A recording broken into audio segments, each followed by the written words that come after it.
Thomas Mugokodu sieshma kijichetura.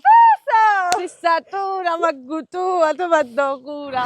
მოკლედ მარიკას წისქვილში შემოვიხედეთ და წეღან გამახსენა რომ ბავშვობაში უთქვამთ აი ძველი ის რო იყო ხოლმე კედლებზე რაღაც შპალიერი და რაღაც წერას რო ვიწყებდით უკვე ბავშვობაში წისქვილში კი არ ხარო რას წერო წეღან გამახსენა მარიკამ და ეხლა რო დავაკვირდი აქაც რაღაცა წარწერები არის წისქვილი ხო ესეთი ადგილი იყო რა სოციალური თავშეყრის ადგილი მთელი ამბები აქ განიხილებოდა აი მაჭანკლობის ყველაზე მეტი ესე იგი შემთხვევა და იდეების წარმოშობა წისქვილში ხდებოდა რამდენად იცით. აქ ვისი სახელებიცა ეს არის ძირითადად ვინც იყენებდა ამ წისქვილს და საგვარეულო წისქვილი იყო, უბრალოდ ადგილი მოინაცვლა, როდესაც არხს შეუცვალეს ადგილმდებარეობა სადღაც წინა საუკუნის და საწყისში 30-იან წლებში, სხვა ადგილას არის გადატანილი და მე აქეთ არის გადმოსეირნებული კიდევ.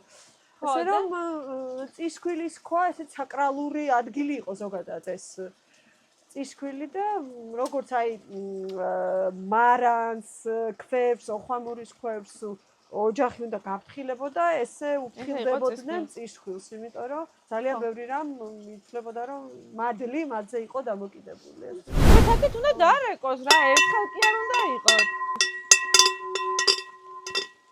უნდა რა იგე ამის არის დარეკვასაც როგორც მარიკა იყო და ცოდნა უნდა მე არ ვიცი როგორ ჩანს მაგრამ თავის საქმეს ეს ზარი მაინც გააკეთებდა იმიტომ რომ ეს იმის ნიშანია რომ ვიხმობ მასპინძელს რათა წისქვილში დაიფქვას ქვილი გამოგვიწერეთ